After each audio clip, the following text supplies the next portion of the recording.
Story time audio ബുക്സിലേക്ക് എല്ലാവർക്കും സ്വാഗതം. അനുരാധ എഴുതിയ നോവൽ സ്വയം, അധ്യായം 5. വെങ്കിടേശിൻ്റെ പരിഹാസത്തിന് ഇനിയും ഇരയാകേണ്ടി വരുമെന്നറിയാമെങ്കിലും എന്തും നേരിടാൻ തയ്യാറായി തുളസി പിറ്റേ ദിവസം മുതൽ മുടങ്ങാതെ കോളേജിൽ പോയി തുടങ്ങി. അയാളെ മുഖാമുഖം കാണാതെ ഒഴിഞ്ഞു മാറി നടക്കാൻ ഉമയും തുളസിയും കഴിയുന്നത്ര ശ്രമിച്ചു. പക്ഷേ ചില ദിവസങ്ങളിൽ അപ്രതീക്ഷിതമായി അയാളും സംഘവും അവരുടെ മുന്നിൽ പ്രത്യക്ഷപ്പെടും. പിന്നെ രക്ഷയില്ല. പതിവ് പോലെ തിലോത്തമ എന്നുറക്കെ വിളിച്ചു പോവും. ആ പരിധിക്കപ്പുറം കടക്കാൻ പ്രിൻസിപ്പലിൻ്റെ അച്ചടക്ക നടപടിയെ ഭയന്നാവാം അയാൾ ധൈര്യം കാണിച്ചില്ല. MA സെക്കൻഡ് ഇയർ വിദ്യാർത്ഥിയായിരുന്നു വെങ്കിടേഷ്. അതുകൊണ്ട് ആ അധ്യയന വർഷത്തിൻ്റെ അവസാനം വരെ അയാളുടെ ശല്യം സഹിക്കേണ്ടി വന്നുള്ളൂ. ആദ്യ വർഷ പരീക്ഷ കഴിഞ്ഞ് സമ്മർ വെക്കേഷൻ തുടങ്ങി. ഉമ ട്യൂഷൻ പഠിപ്പിക്കുന്ന കുട്ടികൾ രണ്ടുപേരും വിദേശത്തുള്ള അവരുടെ അച്ഛനമ്മമാരുടെ അടുത്തേക്ക് പോയി.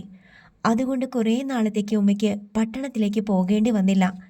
തുളസിയെ കാണാൻ കഴിയാത്തതിൽ ദുഃഖം തോന്നി ടീച്ചറെയും. പത്മാവതി അമ്മയുടെ ആരോഗ്യസ്ഥിതി കൂടുതൽ വഷളായി. അല്ലെങ്കിൽ തന്നെ വലിയ ആരോഗ്യമൊന്നും അവർക്കില്ലായിരുന്നു. ലതയുടെ വിവാഹ ജീവിതത്തിലെ താളപ്പിഴയെക്കുറിച്ച് ഓർക്കുമ്പോഴുള്ള ആധി അവരെ കൂടുതൽ പരീക്ഷീണയാക്കി. പ്രസവം അടുത്തതുകൊണ്ട് നളിനി സ്വന്തം വീട്ടിലേക്ക് പോയി. അതുകൊണ്ട് അടുക്കള ജോലിയും ഗൃഹഭരണവും ഒക്കെ ഉമ ഏറ്റെടുക്കേണ്ടി വന്നു. വെക്കേഷൻ തുടങ്ങിയപ്പോൾ മുതൽ ലതയും കുഞ്ഞും വീട്ടിലുണ്ടായിരുന്നു.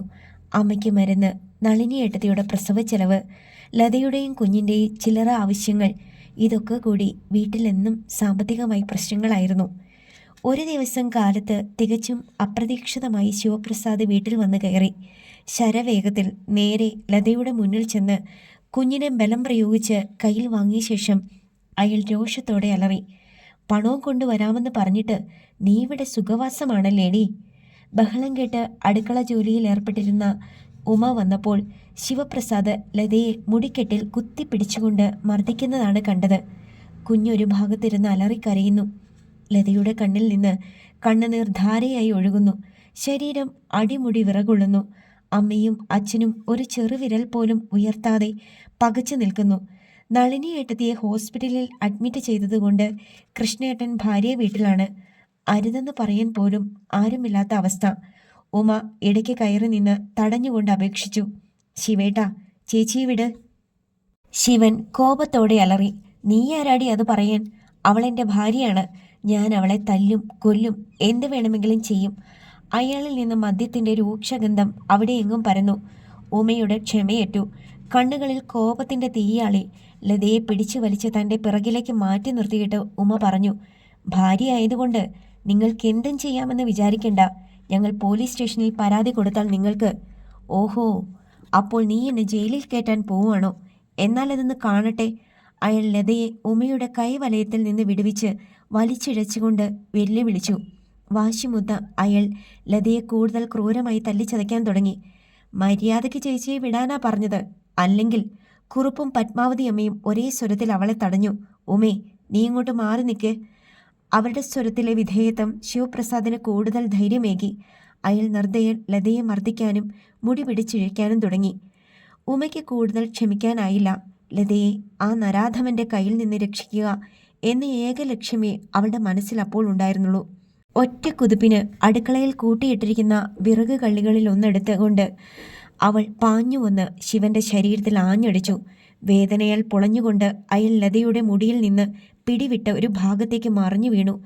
ചാടി എഴുന്നേറ്റ് ദഹിപ്പിക്കുന്ന ഭാവത്തോടെ ലതയെ ഉന്തിത്തള്ളി കുറുപ്പിൻ്റെ മുന്നിൽ നിർത്തിയിട്ട് ശിവപ്രസാദ് പറഞ്ഞു, ഇത്തിരി പോന്ന പെണ്ണിനെ കൊണ്ട് നിങ്ങൾ എന്നെ തല്ലിച്ചില്ലേ? ഇനി നിങ്ങളുടെ മകൾ ഇവിടെ തന്നെ നിന്നാൽ മതി.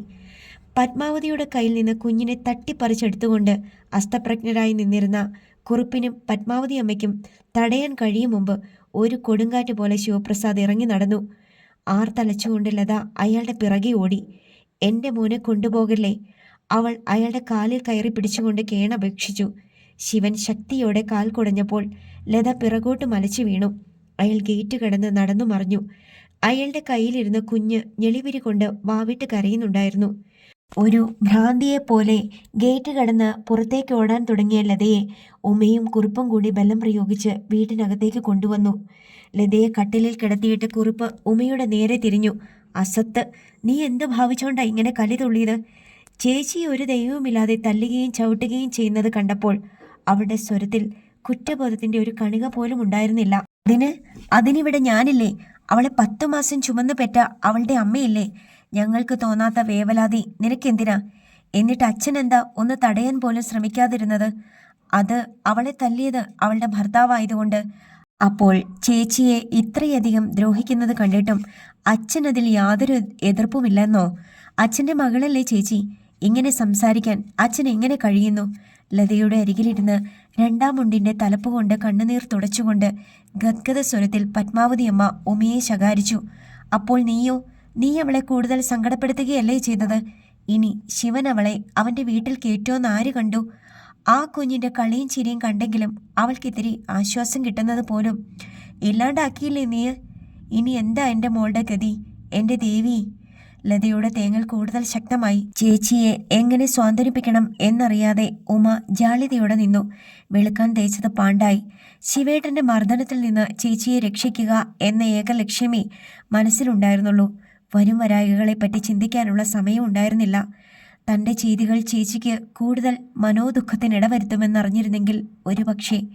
ഇല്ല, അപ്പോഴും തനിക്ക് നിസ്സംഗതയോടെ നോക്കി നിൽക്കാൻ കഴിയുമായിരുന്നില്ല. അത്ര ക്രൂരമായ പീഡനമായിരുന്നു. ചേച്ചിയെ അയാൾ കൊന്നുകളയുമോ എന്നുപോലും ഭയപ്പെട്ടു പോയി. സ്വന്തം ശരീരത്തിലേറ്റ മുറിപ്പാടുകളേക്കാൾ ചേച്ചിയെ കൂടുതൽ വേദനിപ്പിക്കുന്നത് സ്വന്തം കുഞ്ഞിനെ വിട്ടുപിരിയേണ്ടി വന്നതാണ്. അതറിഞ്ഞുകൊണ്ട് തന്നെയാണ് ശിവേട്ടൻ കുഞ്ഞിനെ തട്ടിപ്പറിച്ചുകൊണ്ട് പോയത്. കുഞ്ഞിനെ ഓർത്ത് ചേച്ചി എന്ത് വിട്ടുവീഴ്ചയ്ക്കും തയ്യാറാകുമെന്ന് അയാൾക്കറിയാം. കിടക്കയിൽ കമിഴ്ന്നു കിടന്ന് ഏങ്ങലടിച്ച് കരയുകയാണ് ചേച്ചി. അമ്മയും ചേച്ചിയുടെ അരികിലിരുന്ന് കണ്ണുനീർ വാർക്കുന്നു. അപരാധബോധത്താൽ നിറഞ്ഞ ഹൃദയവുമായി ഉമയും കുറേ നേരം കട്ടിലിനരികിൽ നിന്നു. ഇടയ്ക്കിടെ തൻ്റെ മേൽ പാറി വീഴുന്ന അമ്മയുടെ നോട്ടത്തിൽ കോപത്തിൻ്റെ ജ്വാലകൾ. അധിക നേരം ആ വീർപ്പുമുട്ടുന്ന അന്തരീക്ഷത്തിൽ കഴിയാനായില്ല. ഉമ മെല്ലെ അടുക്കളയിലെ ഏകാന്തതയിലേക്ക് മടങ്ങി. കുറേ കഴിഞ്ഞ് നോക്കിയപ്പോഴും ചേച്ചി അതേ കിടപ്പ് തന്നെ. അമ്മയെ അവിടെ എങ്ങും കാണാനില്ല. കുളിമുറിയിൽ നിന്ന് വെള്ളം വീഴുന്ന ശബ്ദം കേട്ടു. അമ്മ കുളിക്കാൻ പോയതാവണം. എന്നും ചൂടുവെള്ളത്തിലാണ് അമ്മ കുളിക്കാറുള്ളത്. വെള്ളം ചൂടാക്കി കുളിമുറിയിലെ ചെരുവത്തിൽ വെച്ചു കൊടുക്കാറുള്ളത് താൻ തന്നെയാണ്. ഇന്ന് തന്നോട് പരിഭവിച്ചാവണം അമ്മ ഒന്നും മിണ്ടാതെ കുളിക്കാൻ പോയത്. ഒരു ഗ്ലാസ് കാപ്പിയുമായി ലതയുടെ അരികിൽ ചെന്ന് ഉമ കുലുക്കി വിളിച്ചു. ചേച്ചി, ഇത് കുടിക്കൂ. എനിക്കൊന്നും വേണ്ട. പരുക്കൻ സ്വരത്തിലായിരുന്നു മറുപടി. കലങ്ങിയ കണ്ണുകൾ ഒരു നിമിഷം ഉമയുടെ മുഖത്ത് തറഞ്ഞു നിന്നു. കത്തുന്ന നോട്ടം. ചേച്ചിക്കും തന്നോടാണ് പരിഭവം. ചേച്ചിയെ എങ്ങനെയാണ് ആശ്വസിപ്പിക്കുക? തൻ്റെ തെറ്റ്, അത് തെറ്റായിരുന്നെന്ന് മനസ്സിപ്പോഴും സമ്മതിക്കുന്നില്ലെങ്കിൽ കൂടി ഏറ്റു പറഞ്ഞ് മാപ്പ് പറഞ്ഞാലോ? എന്തു ചെയ്യേണ്ടു എന്നറിയാതെ ഉമ അവിടെ തന്നെ നിന്നു. ലതയുടെ ചുമലിൽ തഴുകിക്കൊണ്ട് പറഞ്ഞു, ചേച്ചി, ഞാൻ അറിയാം, ഒക്കെ അറിയാം. പൊയ്ക്കോ എൻ്റെ മുമ്പിന്ന്. ആട്ടിയകറ്റുന്ന വാക്കുകൾ. കുട്ടിക്കാലത്തെ ചില്ലറ വഴക്കുകളൊക്കെ പതിവായിരുന്നെങ്കിലും പ്രായമായതിൽ പിന്നെ തന്നോട് ചേച്ചി കടുപ്പിച്ച് ഒരു വാക്കുപോലും സംസാരിച്ചിട്ടില്ല. എന്നാൽ ഇപ്പോൾ ഇനിയൊന്നും പറഞ്ഞിട്ട് ഫലമില്ല. എല്ലാം സംഭവിച്ചു കഴിഞ്ഞിരിക്കുന്നു.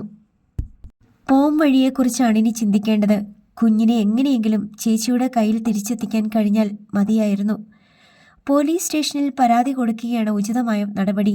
പക്ഷേ അങ്ങനെ ചെയ്യാൻ ബുദ്ധിമുട്ടാണ്.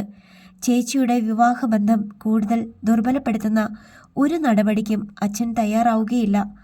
അകത്തെ മുറിയിൽ ചെന്ന് വായിക്കാൻ ഒരു പുസ്തകമെടുത്ത് മുൻപിൽ നിവർത്തി വെച്ചെങ്കിലും ഉമയ്ക്ക് ഒരു വരി പോലും വായിക്കാൻ കഴിയുന്നില്ല. കുഞ്ഞിൻ്റെ വാവിട്ടുള്ള നിലവിളി ഇപ്പോഴും കാതിൽ മുഴങ്ങുന്നു. തനിക്ക് പോലും ആ രംഗം മറക്കാനാകുന്നില്ല. അപ്പോൾ പെറ്റമ്മയായി ചേച്ചിക്ക് എത്രമാത്രം മനപ്രയാസം ഉണ്ടാകുമെന്ന് ഊഹിക്കാവുന്നതേയുള്ളൂ. അച്ഛൻ കാലത്തെ ധൃതിയിൽ എങ്ങോട്ടോ ഇറങ്ങിപ്പോകുന്നത് കണ്ടു. ശിവേട്ടൻ്റെ വീട്ടിലേക്കാണോ എന്ന് സംശയം തോന്നി. വിവരം ആരോട് ചോദിച്ചറിയാനാണ്? അമ്മയാണെങ്കിൽ തന്നോട് പരിഭവിച്ച് രാവിലെ മുതൽ മൗനവ്രതത്തിലാണ്. വൈകുന്നേരമായപ്പോൾ ആകെ പരീക്ഷീണനായി അച്ഛൻ മടങ്ങി വന്നു. വന്നയുടനെ അമ്മയെ വിളിച്ച് സംസാരിച്ചത് ഉമയും കേട്ടു. പ്രോവിഡന്റ് ഫണ്ടിൽ നിന്ന് കടമെടുത്ത് തരാമെന്ന് കൃഷ്ണൻകുട്ടി പറഞ്ഞിട്ടുണ്ട്. പക്ഷേ 6-7 ദിവസത്തെ താമസമുണ്ടാകും. എത്ര കിട്ടും? അതൊന്നും പറഞ്ഞില്ല. കഴിയുന്നതും വേഗം പണം കിട്ടാൻ ശ്രമിക്കാമെന്ന് ഏറ്റിട്ടുണ്ട്. വേഗം കിട്ടിയാൽ മതിയായിരുന്നു. അല്ലെങ്കിൽ അവൾ കരഞ്ഞ് ഇല്ലാണ്ടാവും. എന്താ ഇതിൽ കൂടുതൽ എനിക്ക് ചെയ്യാൻ പറ്റുക? അച്ഛൻ്റെ സ്വരം കനത്തു. അമ്മ പിന്നെ ഒന്നും മിണ്ടിയില്ല. വീണ്ടും വീടാകെ ദുസ്സഹമായ മൂകത പരന്നു. നിമിഷങ്ങൾക്ക് ഒച്ചിൻ്റെ വേഗത പോലും ഇല്ലെന്ന് തോന്നി. മങ്ങിയ മുഖവുമായി സന്ധ്യ കടന്നു വന്നു. ഉമ്മറത്ത് കൊളുത്തി വെച്ച നിലവിളക്കിന് പോലും എന്തോ ദൈന്യതയുടെ മങ്ങൽ. രാത്രി അത്താഴം കഴിക്കാനും തളത്തിലേക്ക് ആരെയും കണ്ടില്ല. കുറേ നേരം കാത്തിരുന്ന് മടുത്തപ്പോൾ ചോറിൻ കലത്തിൽ കുറേ വെള്ളം പകർന്നടച്ചു വെച്ചിട്ട് ഉമ്മ ബെഡ്റൂമിലേക്ക് ചെന്നു. ലത കട്ടിലിൽ കിടന്നിരുന്നു. എങ്കിലും ഉറങ്ങിയിട്ടില്ലെന്ന് മനസ്സിലായി. കുഞ്ഞിപ്പോൾ ഉറങ്ങിക്കാണുമോ? പകലൊക്കെ മറ്റുള്ളവരുടെ കൂടെ കളിച്ചു നടന്നാലും രാത്രി വിവേക് ചേച്ചിയുടെ അരികിൽ ചേർന്ന് കിടന്നേ ഉറങ്ങാറുള്ളൂ. അമ്മയെ കാണാതെ കുഞ്ഞ് വിഷമിക്കുന്നുണ്ടാവും. ശിവേട്ടന് കുഞ്ഞിൻ്റെ കാര്യം നോക്കാനുള്ള ക്ഷമയോ ആത്മാർത്ഥതയോ ഇല്ലെന്നറിയാം. ഓഫീസിൽ നിന്നിറങ്ങിയാൽ നേരെ പോകുന്നത് കള്ളു ഷാപ്പിലേക്കാണെന്ന് ചേച്ചി പറയാറുണ്ട്. മൂക്കറ്റം കുടിച്ചിട്ടേ ശിവേട്ടൻ വീട്ടിലെത്താറുള്ളൂ. അങ്ങനെയുള്ള ഒരു മനുഷ്യൻ്റെ സംരക്ഷണയിലാണിപ്പോൾ കുഞ്ഞെന്ന കാര്യം ആശങ്കയുണർത്തുന്നു. ഒരു പോള കണ്ണടയ്ക്കാൻ കഴിയാത്ത ഒരു കാളരാത്രിയായിരുന്നു അത്. ലതയുടെ തേങ്ങലും നെടുവീർപ്പും കേട്ടുകൊണ്ട് ഉമ തിരിഞ്ഞും മറിഞ്ഞും കിടന്നു. രാവിലത്തെ സംഭവങ്ങൾ ഓരോന്നും ഓർമ്മയിൽ കടന്നു വന്നു. ലതയുടെ സങ്കടമോർത്തപ്പോൾ ശിവപ്രസാദിൻ്റെ വീട്ടിൽ ചെന്ന് അയാളോട് മാപ്പ് പറഞ്ഞ് ഒരു സമാധാന ശ്രമം നടത്തി നോക്കിയാലോ എന്ന് പോലും ഉമ ചിന്തിക്കാതിരുന്നില്ല. അധ്യായം 6. മുറ്റത്തെ കുളിമുറിയിൽ നിൽക്കുമ്പോഴേ ഉമ ശ്രദ്ധിച്ചു. ഉറക്കെയുള്ള സംസാരവും കുഞ്ഞിനെ കൊഞ്ചിക്കുന്ന ശബ്ദവും ഒക്കെ കേൾക്കുന്നു. വീട്ടിൽ ആരോ വിരുന്നു വന്നിട്ടുണ്ട്. ആരാണിത്ര രാവിലെ? വേഗം കുളി കഴിച്ച് അകത്തേക്ക് ചെന്നു. അകത്തെ മുറിയുടെ വാതിൽക്കലെത്തിയപ്പോൾ മനസ്സിലൂടെ ആശ്വാസത്തിൻ്റെ കുളിർക്കാറ്റ് കടന്നുപോയി. ചേച്ചിയുടെ കുഞ്ഞിനെയും കൊണ്ട് ശിവേട്ടൻ്റെ അച്ഛനും അമ്മയും വന്നിരിക്കുന്നു. കളഞ്ഞുപോയ അമൂല്യനിധി മടക്കി കിട്ടിയ നിർവൃതിയോടെ കുഞ്ഞിനെ മടിയിലിരുത്തി താലോലിക്കുകയാണ് ചേച്ചി. ശിവേട്ടൻ്റെ അമ്മയുടെ മുഖത്ത് സാധാരണ കാണാറുള്ള ഗർവവും വെറുപ്പും ഒന്നുമില്ല. പകരം ദൈന്യഭാവം. അവർ പ്രാരാബ്ദങ്ങൾ നിരത്തുകയാണ്. പണിക്കാരി മകളുടെ പ്രസവത്തിന് പോയിരിക്കുന്നത് കൊണ്ട് വീട്ടുകാര്യങ്ങൾ തലകീഴ് മറിഞ്ഞിരിക്കുകയാണത്രേ. എല്ലാ പണിയും ചെയ്യാൻ ഇപ്പോൾ ഞാൻ ഒറ്റയ്ക്ക് വിചാരിച്ചാൽ പറ്റില്ല ലതയുടെ അമ്മേ. എപ്പോഴും നെഞ്ചിരിച്ചില്ല എനിക്ക്. ശിവേട്ടൻ്റെ അമ്മ നീട്ടി ഒരേമ്പക്കം ഇട്ടുകൊണ്ട് പറഞ്ഞു. ഇന്നലെ രാവിലെ ശിവൻ കുഞ്ഞിനെ എൻ്റെ കയ്യിൽ ഏൽപ്പിച്ചിട്ട് ഒറ്റ പോക്ക് പോയതാ. പിന്നെ രാത്രിയിൽ അവൻ കയറി വന്നത്. കുഞ്ഞാണെങ്കിൽ ഇന്നലെ രാത്രി വായ പൂട്ടിയിട്ടില്ല. കരച്ചിൽ തന്നെ കരച്ചിൽ. ഒരു നിമിഷം നിർത്തി നെടുവീർപ്പിട്ടുകൊണ്ട് അവർ ശബ്ദം ഒന്നുകൂടി താഴ്ത്തി പറഞ്ഞു. ലതയും ശിവനും കൂടി ഇന്നലെ ഇവിടെ വെച്ച് ചില്ലറ കശപിശയൊക്കെ ഉണ്ടായിന്ന് പറയണ കേട്ടു. അവന് മൂക്കത്താ ശുണ്ടി. അതറിഞ്ഞും കണ്ടുമൊക്കെ നിൽക്കാൻ ഇവൾക്ക് അറിഞ്ഞുകൂടാ താനും. ചുണ്ടിൽ പൊടിയുന്ന പുഞ്ചിരി മായ്ച്ചു കളയാൻ ഉമ നനഞ്ഞ തോർത്തുമുണ്ടിൻ്റെ തുമ്പുകൊണ്ട് മുഖം അമർത്തി തുടച്ചു. ഭാര്യ സഹോദരിയുടെ കയ്യിൽ നിന്ന് കിട്ടിയ സമ്മാനത്തിൻ്റെ കഥ ശിവേട്ടൻ രഹസ്യമാക്കി വെച്ചിരിക്കുകയാണെന്ന് തോന്നുന്നല്ലോ. അതേതായാലും നന്നായി. തറയിൽ നിന്നും ദൃഷ്ടികൾ ഉയർത്താതെ അനുനയ സ്വരത്തിൽ പത്മാവതി അമ്മ പറഞ്ഞു. ഞങ്ങളും ഇതൊക്കെ ഇവിടെ ഉപദേശിച്ചു കൊടുക്കാറുണ്ട്. ഇവൾക്ക് മനസ്സിലാവണ്ടേ? അമ്മ ചേച്ചിയെ മാപ്പുസാക്ഷിയാക്കുന്നത് കണ്ടപ്പോൾ അസഹ്യത തോന്നി. ഇന്നലെ കാലത്ത് വാസ്തവത്തിൽ നടന്നത് എന്തൊക്കെയാണെന്ന് വിളിച്ചു പറയാൻ വല്ലാത്തൊരാവേശം മനസ്സിൽ നുരകുത്തുകയാണ്. പക്ഷെ ചേച്ചിയെയും കുഞ്ഞിനെയും ഓർത്ത് ക്ഷമിച്ചു. ശിവേട്ടൻ ഇപ്പോൾ മനസ്സിൽ പകയും കൊണ്ട് നടക്കുകയായിരിക്കും. അരിശമൊക്കെ തീർക്കുന്നത് ചേച്ചിയോടായിരിക്കും. ഒന്നും ആലോചിച്ച് തല പുകച്ചിട്ട് യാതൊരു കാര്യവുമില്ല. തല്ലുന്നത് ഭർത്താവും തല്ലുകൊള്ളേണ്ടത് ഭാര്യയുമാണെന്ന കീഴ്വഴക്കം നിലനിൽക്കുന്നത് വരെ ആ കീഴ്വഴക്കം ലംഘിക്കുന്നത് കാരണമൊന്നുമില്ലാതെ തല്ലുകൊള്ളുന്ന ഭാര്യയ്ക്ക് പോലും സമ്മതമല്ലെന്ന് വരുമ്പോൾ പ്രത്യേകിച്ചും. ഏതായാലും മല പോലെ വന്നത് മലര് പോലെയായതിൽ തനിക്കും ആശ്വാസമില്ലെന്ന് പറഞ്ഞുകൂടാ.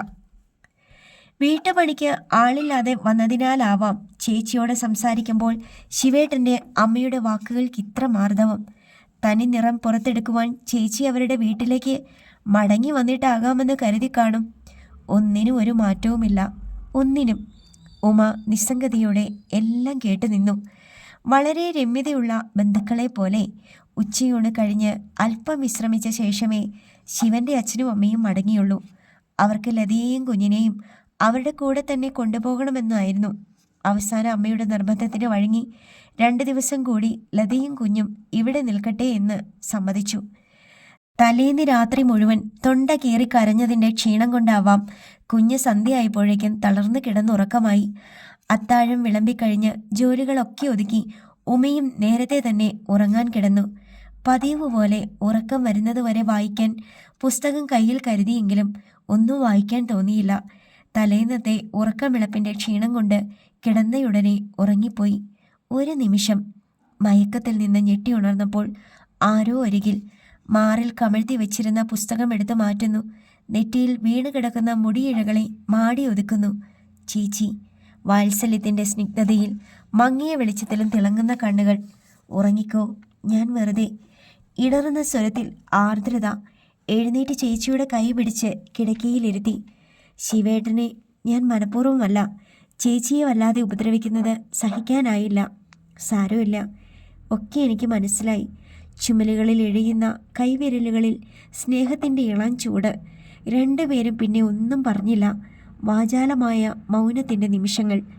അല്പം കഴിഞ്ഞ് നേർത്ത സ്വരത്തിൽ ചേച്ചി പറഞ്ഞു, ഒരിക്കലും നീ എന്നെപ്പോലെ ആകരുത്. പഠിക്കണം, പഠിച്ച് നല്ല നിലയിലാകണം. വീണ്ടും നിശബ്ദതയുടെ കനം പേറുന്ന നിമിഷങ്ങൾ. താൻ തെറ്റിദ്ധരിക്കപ്പെട്ടിരുന്നില്ല എന്ന അറിവ് ആശ്വാസം പകർന്നു. ചേച്ചിയുടെ വാക്കുകൾ സ്വയം പര്യാപ്തത എന്ന തൻ്റെ ലക്ഷ്യത്തെ അരക്കിട്ടുറപ്പിക്കുകയാണ്. പരീക്ഷയുടെ റിസൾട്ട് അറിയാൻ ഇനി ഏതാനും ദിവസങ്ങൾ മാത്രം. എല്ലാ വിഷയങ്ങൾക്കും സാമാന്യ നല്ല മാർക്കുകൾ പ്രതീക്ഷിക്കുന്നുണ്ട്. അടുത്ത വർഷം ഫൈനൽ ഇയർ ആയതുകൊണ്ട് കൂടുതൽ ശ്രദ്ധയോടെ പഠിക്കണം. ബിരുദാനന്തര പഠനത്തിന് ആഗ്രഹമുണ്ടെങ്കിലും അതിനേക്കാൾ മോഹം ഒരു ജോലി കിട്ടുകയാണ്. ചിന്തകൾ കൂടുപൊളിഞ്ഞ കിളിയെപ്പോലെ ലക്ഷ്യമില്ലാതെ പറന്നു നടന്നു. അല്പം കഴിഞ്ഞ് ശ്രദ്ധിച്ചപ്പോൾ അരികിൽ ആരുമില്ല. അടുത്ത കിടക്കയിൽ കിടന്നിരുന്ന കുഞ്ഞ് കൂടെ കൂടെ ചിരിക്കുന്ന ശബ്ദം. ചേച്ചി ഗാഠനിദ്രയിലാണ്. അവധി കഴിഞ്ഞ് കോളേജ് തുറന്നു. കോളേജ് ഒന്ന് തുറക്കാൻ ദിവസങ്ങൾ എണ്ണി കാത്തിരിക്കുകയായിരുന്നു ഉമ. 2 മാസത്തെ ഇടവേളയ്ക്ക് ശേഷം തമ്മിൽ കണ്ടപ്പോൾ തുളസി ഓടി വന്ന് കെട്ടിപ്പിടിച്ചു. 2 പേർക്കും കൈമാറാൻ കുറേയേറെ വിശേഷങ്ങൾ ഉണ്ടായിരുന്നു. വെങ്കടേഷ് കോളേജ് വിട്ടു പോയത് തുളസിക്ക് വളരെ ആശ്വാസം പകർന്നു. എന്നാലും കടുത്ത അപകർഷതാബോധം പലപ്പോഴും അവളെ വേട്ടയാടാറുണ്ട്. ചിലപ്പോൾ എന്തോ വിഷാദ ചിന്തകളെ കീഴ്പ്പെടുത്തി കളയും. അപ്പോഴെല്ലാം ഉമയുടെ സാമീപ്യം അവൾക്ക് ആശ്വാസമാകും. ഉമയുടെ വാക്കുകൾ മനോധൈര്യം പകരും. പഠനകാര്യങ്ങളിൽ തുളസി കൂടുതൽ ശ്രദ്ധിക്കാൻ തുടങ്ങി. വർഷാവസാന പരീക്ഷയിൽ എല്ലാ വിഷയങ്ങൾക്കും അവൾക്ക് ഉയർന്ന മാർക്കുകൾ ലഭിച്ചു. കോളേജ് തുറന്ന ഉടനെ കോളേജ് ഇലക്ഷനായിരുന്നു. ഏതാനും ആഴ്ചകൾ കഴിഞ്ഞ് ഫൈൻ ആർട്ട് അസോസിയേഷൻ്റെ ഉദ്ഘാടനവും. പരിപാടിയിൽ പ്രധാനമായ ഒരിനം പ്രസംഗ മത്സരമായിരുന്നു. നഗരത്തിലെ പ്രശസ്തമായ ഒരു വിമൻസ് ക്ലബ്ബായിരുന്നു അതിൻ്റെ സംഘാടകർ. സ്ത്രീധനമെന്ന ശാപം എന്നായിരുന്നു പ്രസംഗത്തിനുള്ള വിഷയം. ഉമയും മത്സരത്തിൽ പങ്കെടുത്തു.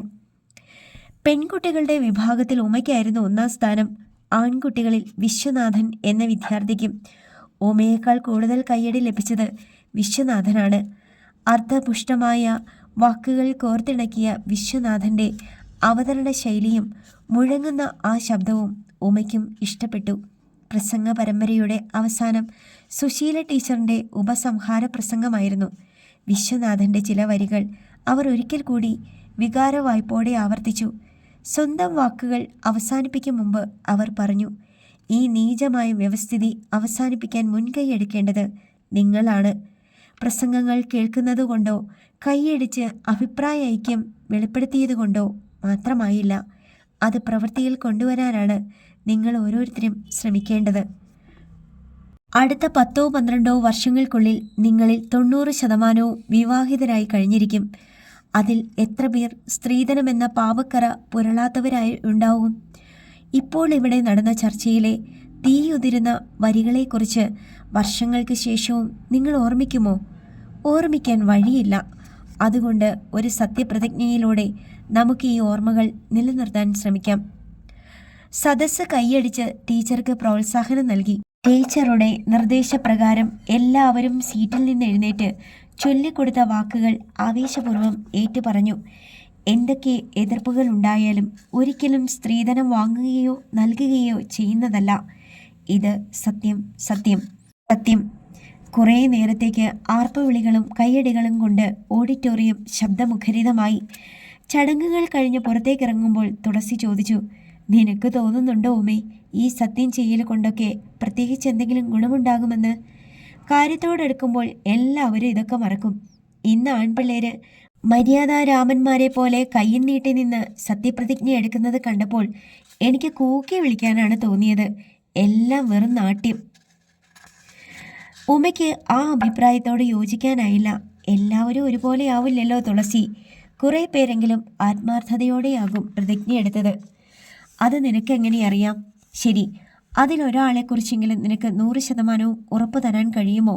ഉവ്, വിശ്വനാഥൻ. ഉമ പെട്ടെന്നങ്ങനെ പറഞ്ഞപ്പോൾ തുളസിയുടെ കണ്ണുകൾ ആശ്ചര്യം കൊണ്ട് വിടർന്നു. നീ വിശ്വനാഥൻ്റെ തീപ്പൊരി പ്രസംഗം കേട്ട് ഇംപ്രസ്ഡായി എന്ന് തോന്നുന്നല്ലോ. ജാളിത കലർന്ന സ്വരത്തിൽ ഉമ വിക്കി വിക്കി പറഞ്ഞു. അതല്ല ഞാൻ പറഞ്ഞത്. നീ ശരിക്കും വീണുപോയി. തുളസി കളിയാക്കി. ഒരു കാര്യം ചോദിക്കട്ടെ? അയാൾ ഈ പ്രസംഗ മത്സരത്തിൽ പങ്കെടുത്തതുകൊണ്ടാണ് ഈ വ്യവസ്ഥിതിയിലുള്ള എതിർപ്പ് പ്രകടമാക്കാനല്ലേ? അങ്ങനെ ആവണമെന്നെന്താ ഉറപ്പ്? പ്രസംഗിക്കാനുള്ള സ്വന്തം കഴിവ്, 4 പേരുടെ മുന്നിൽ പ്രദർശിപ്പിക്കാനുള്ള ആഗ്രഹം, സമ്മാനം നേടാനുള്ള ആഗ്രഹം, പിന്നെ പെൺപിള്ളേരുടെ മുന്നിൽ ഒരു പുണ്യാളനാകാമല്ലോ. അതൊക്കെ നിനക്ക് വെറുതെ തോന്നുന്നതാണ്. അയാളുടെ വാക്കുകളിൽ ആത്മാർത്ഥതയായിരുന്നു. ആത്മാവിൽ തട്ടി വരുന്നത് പോലെ. കഴിഞ്ഞുപോയ നിമിഷങ്ങൾ അയവിറക്കവേ ഉമയുടെ കാതിൽ മുഴക്കമുള്ള ആ ശബ്ദം വീണ്ടും. ഉവ് ഉവ്, ആത്മാർത്ഥത മണ്ണാങ്കട്ടയാണ്. അങ്ങനെയാണെങ്കിൽ സിനിമയിലെ ഹീറോയിനുമൊക്കെ തട്ടിവിടുന്ന ഡയലോഗുകളിൽ ആത്മാർത്ഥത തുടിച്ചു നിൽക്കുന്നത് പോലെ നമുക്ക് തോന്നാറില്ലേ? എന്നുവെച്ച് ഇതങ്ങനെയല്ല തുളസി. ഒരുപക്ഷേ വിശ്വനാഥൻ്റെ കുടുംബത്തിലും എൻ്റെ വീട്ടിലെ പോലെ രൂക്ഷമായ അനുഭവങ്ങൾ ഉണ്ടായിരിക്കാം. എൻ്റെ ചേച്ചിയെപ്പോലെ അയാൾക്ക് ഒരു സഹോദരി ഉണ്ടായിരിക്കാം. അതെ അതെ, birds of the same feather, ഒരേ തൂവൽ പക്ഷികൾ എന്നൊക്കെ പറയുന്നത് പോലെ. തുളസി ചിരിച്ചു. ഗൗരവഭാവം തുളുമ്പുന്ന ഉമയുടെ തുടുത്ത മുഖം കണ്ടപ്പോൾ അബദ്ധം പിണഞ്ഞ പോലെ തുളസി പെട്ടെന്ന് ചിരിയമർത്തി. അവർ തമ്മിൽ ഒരു ചെറിയ അഭിപ്രായ വ്യത്യാസം പോലും ഉണ്ടാകുന്നത് ഇതാദ്യമായിട്ടായിരുന്നു. ഉമ ഇത്രയധികം ക്ഷുഭിതയാകുന്നതിൻ്റെ കാരണമെന്തെന്ന് തുളസിക്ക് എത്ര ആലോചിച്ചിട്ടും പിടികിട്ടിയില്ല. കുറച്ചു നേരത്തേക്ക് അവരന്യോന്യം ഒന്നും മിണ്ടിയില്ല. അവസാനം ഉമയെ ഒന്ന് സ്വാന്തനിപ്പിക്കാനെന്ന പോലെ തുളസി പറഞ്ഞു. നമ്മളെന്തിനാ ചൂടാകുന്നത്? നമുക്കൊരു ബെറ്റ് വയ്ക്കാം. വിശ്വനാഥൻ വിവാഹിതനാകുമ്പോൾ സ്ത്രീധനം വാങ്ങുമെന്ന് ഞാൻ പറയുന്നു. വാങ്ങില്ലെന്ന് നീയും. നോക്കാമല്ലോ ആര് പറയുന്നതാണ് യാഥാർത്ഥ്യമാകാൻ പോകുന്നതെന്ന്. ശരി, എങ്കിൽ നോക്കാം. ബെറ്റ്. വീറോടെ ഉമ പറഞ്ഞു. ഒരു നിമിഷത്തെ ഇടവേളയ്ക്ക് ശേഷം കണ്ണിൽ ചിരിയുമായി തുളസി ചോദിച്ചു. പക്ഷെ അതെങ്ങനെ സാധിക്കും? വിശ്വനാഥൻ ഈ കോളേജ് വിട്ടു പോയാൽ നമ്മൾ അയാളെ പിന്നെ കാണുക പോലുമില്ലല്ലോ. പിന്നെങ്ങനെ അയാളുടെ കല്യാണ വിശേഷങ്ങൾ അറിയും? ശരിയാണല്ലോ, അത് നമ്മളെങ്ങനെ അറിയും? ഉമ പൊട്ടിച്ചിരിച്ചു പോയി. അവരുടെ പിണക്കം പെട്ടെന്ന് അലിഞ്ഞില്ലാതായി. ഉറങ്ങാൻ കിടക്കുമ്പോൾ അന്നത്തെ സംഭവങ്ങൾ ഉമയുടെ മനസ്സിലേക്ക് വീണ്ടും കടന്നു വന്നു. തുളസിയുമായുണ്ടായ വാഗ്വാദത്തെക്കുറിച്ച് ഓർക്കുമ്പോൾ ജാളിത തോന്നി. തുളസി പറഞ്ഞതിലും കഴമ്പുണ്ടെന്ന് സമ്മതിക്കാതെ വയ്യ. പ്രസംഗിക്കാൻ എളുപ്പമാണ്, പ്രായോഗികമാക്കാനാണ് പ്രയാസം. ഇന്നത്തെ പരിപാടിയിൽ ആവേശപൂർവ്വം സത്യപ്രതിജ്ഞയിൽ പങ്കെടുത്ത പലരും അതേക്കുറിച്ച് പാടെ മറക്കുവാനാണ് സാധ്യത. പക്ഷേ വിശ്വനാഥനെക്കുറിച്ച് മാത്രം തനിക്ക് അങ്ങനെ ചിന്തിക്കാനാകുന്നില്ല. സ്ത്രീധനമെന്ന ദുരാചാരത്തെക്കുറിച്ച് കടുത്ത ധാർമ്മിക രോഷം തുടിക്കുന്ന അയാളുടെ പ്രസംഗത്തിലെ വരികൾ ഇപ്പോഴും കാതിൽ മുഴങ്ങുകയാണ്. കോളേജിൽ വെച്ച് അയാൾ പലവട്ടം എതിരെ കടന്നു പോകുന്നത് ഇതിനു മുമ്പും ശ്രദ്ധയിൽപ്പെട്ടിട്ടുണ്ട്. തൻ്റെ ഇടക്കാരനായ ഒരു യുവാവ് എന്ന് മാത്രം ഒറ്റ നോട്ടത്തിൽ തോന്നി.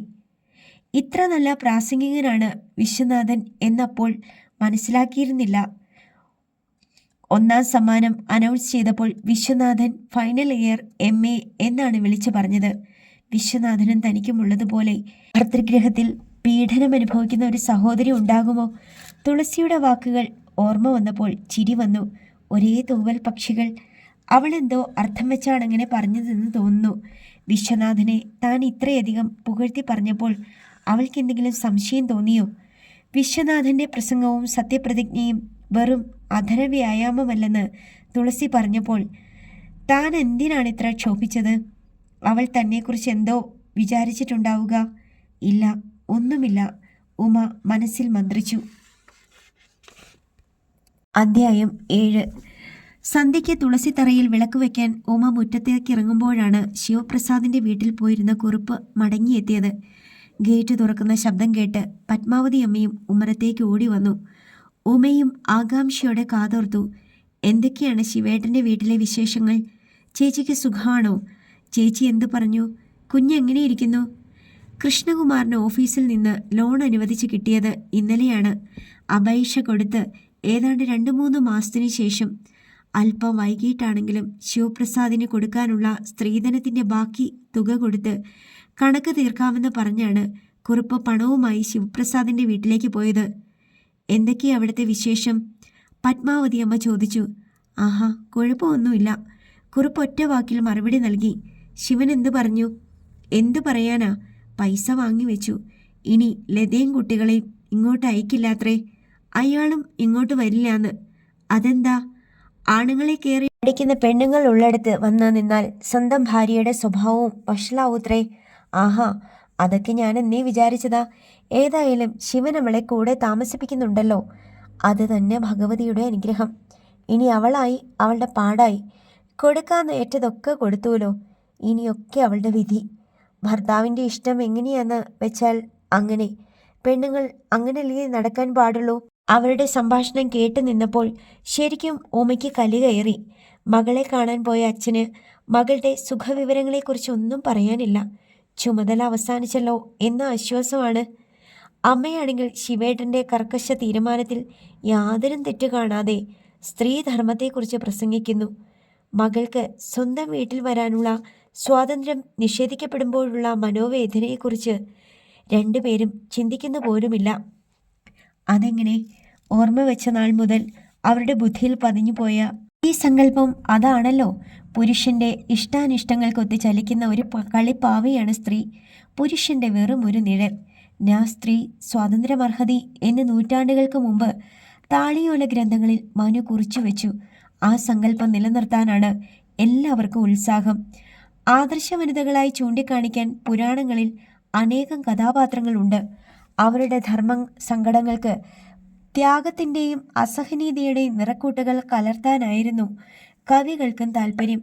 അടിച്ചമർത്തപ്പെട്ട സ്ത്രീത്വത്തിൻ്റെ തേങ്ങലിനെക്കുറിച്ച് അധികമാരും എഴുതിയിട്ടില്ല. കീഴ്വഴക്കങ്ങൾക്ക് വഴങ്ങിക്കൊടുക്കാത്തതുകൊണ്ട് ചേച്ചിയെ പോലെയുള്ളവർക്ക് നഷ്ടമാകുന്നത് സ്വന്തം ജീവിതയാനത്തിൻ്റെ പങ്കായങ്ങളാണ്. അതവർ പോലും അറിയുന്നില്ലെന്നതാണ് ദയനീയം. ഇനി ഈ വീട്ടിലെ അടുത്ത ഇര താനാണ്. തൻ്റെ ജീവിതത്തിൽ ഇത്തരം പാളിച്ചകൾ ഉണ്ടാകാതിരിക്കണമെങ്കിൽ ചില ഉറച്ച തീരുമാനങ്ങൾ എടുത്തേ പറ്റൂ. സ്ത്രീധനം നൽകി തനിക്ക് വിവാഹം വേണ്ട, തീർച്ച. ആർക്കും ഭാരമാകാതെ ജീവിക്കാൻ നല്ല പോലെ പഠിച്ച് ഒരു ജോലി സമ്പാദിക്കണം. കഠിനാധ്വാനം കൊണ്ട് മാത്രമേ നേട്ടങ്ങൾ കൈവരിക്കാനാകൂ. ഉമ പഠിത്തത്തിൽ കഴിയുന്നത്ര ശ്രദ്ധ ചെലുത്തി. ദിവസങ്ങളും മാസങ്ങളും കടന്നുപോയി. ബികോം 3-ാം വർഷം.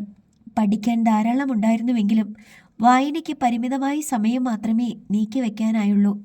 ആ വർഷം ജയ SLCക്ക് ആയതുകൊണ്ട് അവളുടെ ട്യൂഷന് ഉമയ്ക്ക് കൂടുതൽ സമയം ചെലവഴിക്കേണ്ടി വന്നു.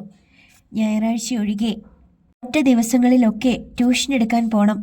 അത് കഴിഞ്ഞ് വീട്ടിൽ വന്നാൽ കുറേ വീട്ടുജോലികളും ചെയ്തു തീർക്കണം. നളിനി ഏട്ടത്തിക്ക് ചെറിയ കുഞ്ഞുള്ളതുകൊണ്ട് അവർക്ക് പണ്ടത്തെ പോലെ വീട്ടുജോലികളിൽ സഹായിക്കാനായില്ല. അന്നന്നത്തെ പാഠങ്ങൾ പഠിച്ചു തീർക്കാൻ ഉറക്കമൊഴിക്കേണ്ടി വരാറുണ്ട്. എങ്കിലും അതൊന്നും സാരമാക്കിയില്ല. പഠിക്കണം, കഴിയുന്നത്ര ഉയർന്ന വിദ്യാഭ്യാസ യോഗ്യത നേടണം. എന്നിട്ട് എന്തൊക്കെയോ ചെയ്തു തീർക്കാനുണ്ടെന്നുള്ള ചിന്ത മനസ്സിന് ആവേശം നൽകി. പഠിക്കാൻ സമയം അധികം കിട്ടാത്തതുകൊണ്ട് ബികോമിന് സ്കോളർഷിപ്പ് കിട്ടുമോ എന്ന ആശങ്കയുണ്ടായിരുന്നു. സ്കോളർഷിപ്പും 1-2 ഇടങ്ങളിൽ ട്യൂഷനും കിട്ടിയാലേ പോസ്റ്റ് ഗ്രാജുവേഷന് ചേരാൻ പറ്റൂ. ലോൺ എടുത്ത തുക അടച്ചു തീരുന്നത് വരെ കൃഷ്ണേട്ടൻ്റെ ഭാഗത്തു നിന്ന് ഒരു സഹായവും പ്രതീക്ഷിക്കേണ്ട. മനസ്സിൽ ആശങ്കകളുടെ മലവെള്ളപ്പാച്ചിൽ. സംഘർഷമുണ്ടാകുമ്പോഴൊക്കെ സുശീല ടീച്ചറുടെ അരികിലെത്തും ഉമ. പലപ്പോഴും മനോവിഷമങ്ങളുടെ തലച്ചുമടി ഇറക്കി വയ്ക്കാനുള്ള അത്താണിയാണ് ടീച്ചർ. ഇംഗ്ലീഷ് ലിറ്ററേച്ചറാണ് പഠിപ്പിക്കുന്നതെങ്കിലും സംസ്കൃതത്തിൽ നല്ല പാണ്ഡിത്യമാണ് ടീച്ചറിന്. ഭഗവത്ഗീതയിലെ വരികൾ ഭംഗിയായി ചൊല്ലും. സ്നിഗ്ധതയുള്ള സ്വരത്തിൽ അവർ അതിൻ്റെ അർത്ഥം വിവരിക്കും. മുത്തുമണികൾ ഉതിരുന്നത് പോലെ ആ വാക്കുകൾ മനസ്സിൻ്റെ ആഴങ്ങളിലേക്ക് ഇറങ്ങി ചെല്ലുമ്പോൾ ആശങ്കകളൊക്കെ ഉമയുടെ മനസ്സിൽ നിന്ന് മാഞ്ഞു പോകും. അന്ന് ടീച്ചറെ കാണുവാൻ ചെന്നത് ഒരു സമ്മാനവുമായിട്ടാണ്. വളരെ കാലമായി ആഗ്രഹിക്കുന്നു ടീച്ചറിന് തൻ്റേതായി എന്തെങ്കിലും ഒരു സമ്മാനം നൽകണമെന്ന്. വളരെയേറെ കടപ്പാടുണ്ട് തനിക്ക് അവരോട്. ട്യൂഷൻ ഫീസും സ്കോളർഷിപ്പിൻ്റെ തുകയും ഒക്കെ കയ്യിൽ കിട്ടുമ്പോഴേക്കും ചെലവായി കഴിയും. ഇതുവരെ ചെയ്തു തന്ന സഹായ സഹകരണങ്ങൾക്ക് പകരമായി യാതൊന്നും ടീച്ചറിന് നൽകാൻ കഴിഞ്ഞില്ലല്ലോ എന്ന വല്ലാത്തൊരു കുറ്റബോധം വേട്ടയാടാൻ തുടങ്ങിയപ്പോഴാണ് തേടിയ വള്ളി കാലിൽ ചുറ്റിയതുപോലെ ഒരു നല്ല ഉപഹാരം കയ്യിൽ വന്ന് പെട്ടത്. ഒരു ഫോറിൻ വാച്ച് ജയയുടെയും മായയുടെയും അച്ഛനമ്മമാർ വിദേശത്ത് നിന്ന് വന്നപ്പോൾ സമ്മാനമായി നൽകിയതാണ്. ഗോൾഡ് പ്ലേറ്റ് ചെയ്ത ഫ്രെയിമിലെ കറുത്ത ഡയലിൽ സ്വർണ്ണ നിറത്തിലുള്ള അക്കങ്ങളും സൂചിയും. നല്ല ഭംഗി. ഒരു വാച്ച് സ്വന്തമാക്കാൻ എത്ര കാലമായി ആഗ്രഹിക്കുന്നു. ഇപ്പോഴെങ്കിലും അത് സഫലമായല്ലോ എന്ന ചാരിതാർത്ഥ്യത്തോടെ കെട്ടാൻ കയ്യിലെടുത്തതാണ്. അപ്പോഴാണ് ആദ്യമായി മായയ്ക്കും ജയ്ക്കും ട്യൂഷനെടുക്കാൻ പോയ ദിവസം ഓർമ്മ വന്നത്. ആ ഓർമ്മയ്ക്കിടയ്ക്ക് ഒരു മുഖം മനസ്സിൽ പെട്ടെന്ന് തെളിഞ്ഞു. സുശീല ടീച്ചറിന്റെ സൗമ്യമായ മുഖം. പ്രിയപ്പെട്ട തൻ്റെ ടീച്ചർക്ക് സമ്മാനിക്കാൻ പറ്റിയ ഒരു സമ്മാനം കയ്യിൽ വന്ന് ചേർന്നിരിക്കുകയാണ്. വാച്ച് വീണ്ടും അതിൻ്റെ കേസിൽ തന്നെ ഭദ്രമായി വെച്ചു. പിറ്റേ ദിവസം തന്നെ ടീച്ചറെ കാണുവാൻ ചെന്നു. വാച്ചിൻ്റെ പാക്കറ്റ് കയ്യിൽ വെച്ച് കൊടുത്തപ്പോൾ ടീച്ചറിൻ്റെ മുഖത്ത് വിസ്മയം. എന്താ കുട്ടി ഇത്? ടീച്ചർക്ക് ചെറിയൊരു സമ്മാനം. നിറഞ്ഞു തുളുമ്പുന്ന മനസ്സോടെ പറഞ്ഞു. ടീച്ചർ കേസിൽ നിന്ന് വാച്ചെടുത്ത് കൗതുകപൂർവ്വം പരിശോധിച്ചു. ഇത് ഫോറിനാണല്ലോ. ആ പിള്ളേരുടെ അച്ഛനും അമ്മയും വന്നപ്പോൾ കൊണ്ടുവന്നതായിരിക്കും അല്ലേ? ഉമയെക്കുറിച്ച് വലിയ അഭിപ്രായമാണ് അവർക്ക്. അഭിനന്ദനം മനസ്സിൽ കുളിരുകോരിയിട്ടു. ജയ്ക്കും മായയ്ക്കും കഴിഞ്ഞ പരീക്ഷകളിലൊക്കെ നല്ല മാർക്കുകളുണ്ട്. ട്യൂഷൻ്റെ മേന്മ കൊണ്ട് മാത്രമാണെന്ന് പറഞ്ഞുകൂടാ. കുട്ടികൾ ഉത്സാഹിച്ച് പഠിക്കുന്നുമുണ്ട്. സുശീല ടീച്ചർ അല്പം ബലം പ്രയോഗിച്ച് തന്നെ ഉമയുടെ കൈ പിടിച്ച് വാച്ച് കെട്ടിക്കൊടുത്തു. ഇത് ഉമയ്ക്ക് അർഹതപ്പെട്ടതാണ്. സ്വന്തം അധ്വാനത്തിന് കിട്ടിയ പ്രതിഫലം. എനിക്കത് കൊണ്ടുവന്ന് സമ്മാനിക്കണമെന്ന് ഉമയ്ക്ക് തോന്നിയല്ലോ. അത് മതി. ആ മനസ്സ് മാത്രം മതി എനിക്ക്. ആ നനവാർന്ന കണ്ണുകളിലേക്ക് നോക്കി നിന്നപ്പോൾ അവരുടെ കാലിൽ തൊട്ട് വന്ദിക്കാനാണ് തോന്നിയത്. ടീച്ചർ എപ്പോഴും പറയും, എല്ലാ മനസ്സിലും ദൈവത്തിൻ്റെ ചെറിയൊരംശം കുടികൊള്ളുന്നുണ്ടെന്ന്. എന്നാൽ ടീച്ചറിൻ്റെ മനസ്സ് ദൈവത്തിൻ്റെ ശ്രീകോവിലാണ്. അല്ല, ടീച്ചർ ഒരു ദേവതയാണ്. മനസ്സ് മന്ത്രിച്ചു. ടീച്ചറെ എത്ര നിർബന്ധിച്ചിട്ടും ഫലമില്ലെന്ന് അറിയാമായിരുന്നത് കൊണ്ട് വാച്ചുമായി വീട്ടിലേക്ക് മടങ്ങി. കോളേജിലെ വെയിറ്റിംഗ് റൂമിലിരുന്ന് ഉച്ചഭക്ഷണം കഴിക്കുന്നതിനിടയ്ക്ക് തുളസി ചോദിച്ചു, എല്ലാ സുഖസൗകര്യങ്ങളും ഉണ്ടായിട്ടും സ്വയം നശിക്കാൻ തന്നെ കച്ചകെട്ടി ഇറങ്ങുന്നവരുടെ മനഃശാസ്ത്രം എന്താണെന്നാണ് നിന്റെ അഭിപ്രായം? ആരാ ആ കഥാപാത്രം? വെങ്കിടേഷ്. അയാൾ ഇപ്പോഴും ഹോട്ടലിൽ വരാറുണ്ടോ? കോളേജിൽ നിന്ന് പഠിത്തം അവസാനിപ്പിച്ച് പോയതിനു ശേഷം ആ ഇടയ്ക്ക് തന്നെ 1-2 തവണ വന്നു. മദ്യവും മുന്തി ലാവിഷായി ഭക്ഷണവും വാരി വലിച്ചകത്താക്കി മടങ്ങും. കുറേ നാളായിട്ട് വരാറില്ലായിരുന്നു. പിന്നെ ഇന്നലെയാണ് വീണ്ടും കാണുന്നത്. ഇന്നലെ അയാൾ വന്നിട്ട് മദ്യപിച്ച് വെളിവില്ലാതെയാണ് വന്ന് കയറിയത് തന്നെ. കൂടെ 3-4 സ്നേഹിതന്മാരും ഉണ്ടായിരുന്നു. ഹോട്ടലിലെ തീൻമേശയ്ക്ക് ചുറ്റുമിരുന്ന് അവർ വീണ്ടും കുടിച്ചു. കുറേ ബഹളവും കൂട്ടി. അവസാനം മുഖം തല്ലി കമിഴ്ന്ന ഒരു വീഴ്ചയും. പിന്നെ കൂട്ടുകാരെല്ലാവരും കൂടി തൂക്കിയെടുത്താണ് കാറിൽ കൊണ്ടുപോയി കിടത്തിയത്. പണം അധികമായതിൻ്റെ അഹങ്കാരമാണ് അയാൾക്ക്. ഇങ്ങനെ പോയാൽ പിച്ചപ്പാളി എടുക്കാൻ അധികം താമസമുണ്ടാവില്ല. നീയും ഞാനും പുസ്തകം വാങ്ങാനും കോളേജ് ഫീസ് അടയ്ക്കാനുമൊക്കെ പണത്തിന് ഞെരുങ്ങുന്നു. അയാൾ പണം വാരി എറിഞ്ഞ് നശിപ്പിക്കുന്നു. എന്തൊരു വിധിയാണ് നമ്മളുടേത്.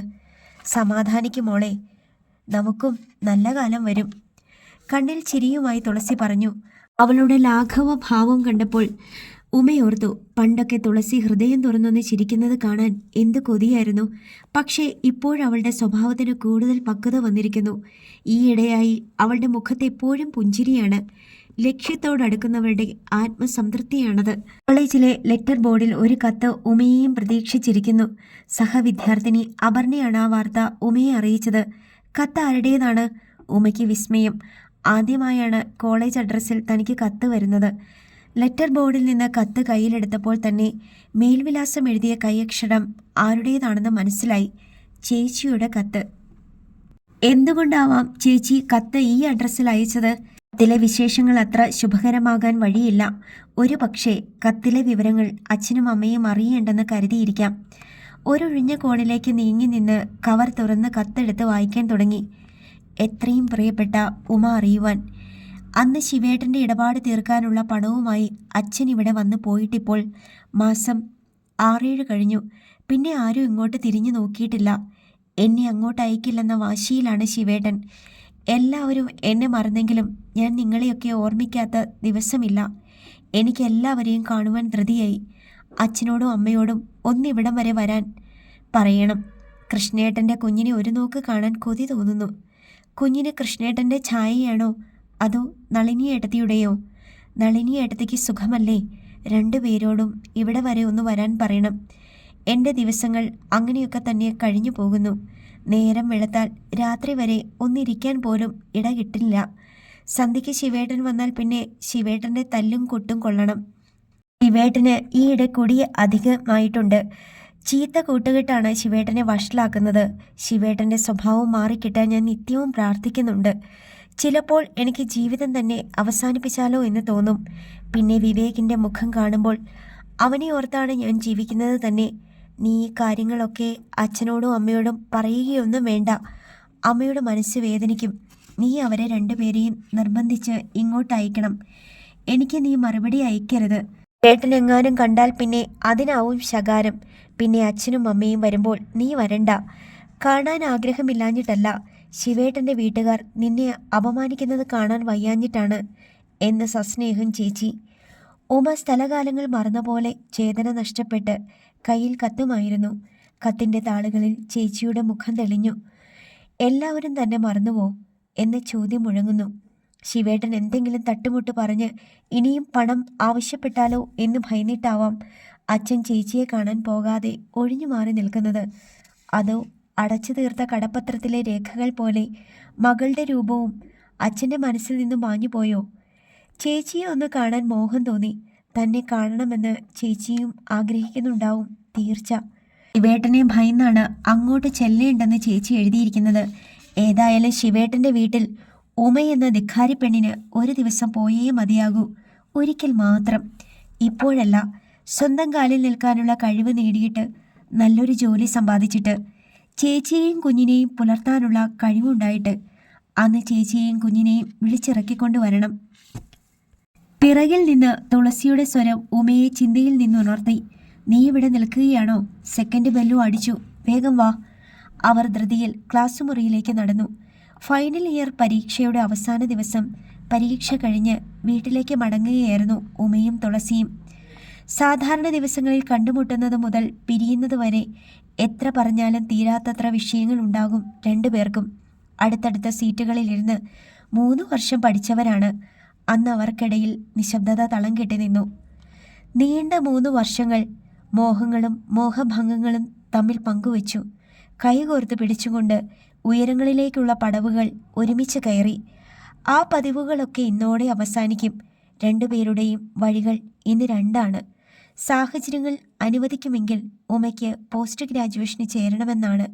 പക്ഷേ തുളസി പഠനം അവസാനിപ്പിക്കാൻ തന്നെയാണ് തീരുമാനിച്ചിരിക്കുന്നത്. എത്രയും വേഗം മാന്യമായ ഒരു തൊഴിൽ സമ്പാദിക്കണം. എന്നിട്ട് വേണം ഹോട്ടൽ ജോലിയിൽ നിന്ന് മോചനം നേടാൻ. പത്രത്തിൽ പരസ്യം കണ്ടപ്പോൾ ഒരു ബാങ്കിൽ ക്ലർക്കിൻ്റെ ജോലിക്ക് തുളസി ആപ്ലിക്കേഷൻ അയച്ചു. ടെസ്റ്റും എഴുതി. അതിൻ്റെ റിസൾട്ടും പ്രതീക്ഷിച്ചിരിക്കുകയാണ് അവൾ.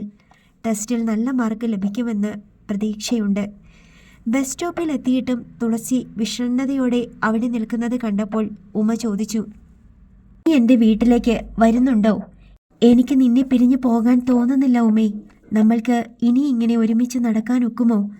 വികാരക്ഷോഭമടക്കി സാധാരണത്വം കൈവരിക്കാൻ ശ്രമിച്ചുകൊണ്ട് ഉമ പറഞ്ഞു, കൊള്ളാം. നമ്മുടെ സൗഹൃദം ഇന്നോടെ അവസാനിക്കാൻ പോവുകയാണെന്നാണോ നീ പറഞ്ഞു വരുന്നത്? അയ്യോ അല്ല. നമ്മൾ ഈ ലോകത്തിൻ്റെ രണ്ടറ്റങ്ങളിലായാലും മനസ്സുകൊണ്ട് ഇതേ അടുപ്പം എന്നും ഉണ്ടാവണമെന്നാണ് എൻ്റെ പ്രാർത്ഥന. ഞാൻ നിനക്ക് വാക്ക് തരുന്നു. നമ്മുടെ സ്നേഹബന്ധം എന്നും നിലനിർത്താൻ ഞാൻ ആത്മാർത്ഥമായി ശ്രമിക്കും. ഉമയുടെ 2 കൈയും ചേർത്ത് പിടിച്ചുകൊണ്ട് തുളസി പറഞ്ഞു, ഞാനും. അടുത്ത ഭാഗം നാളെ.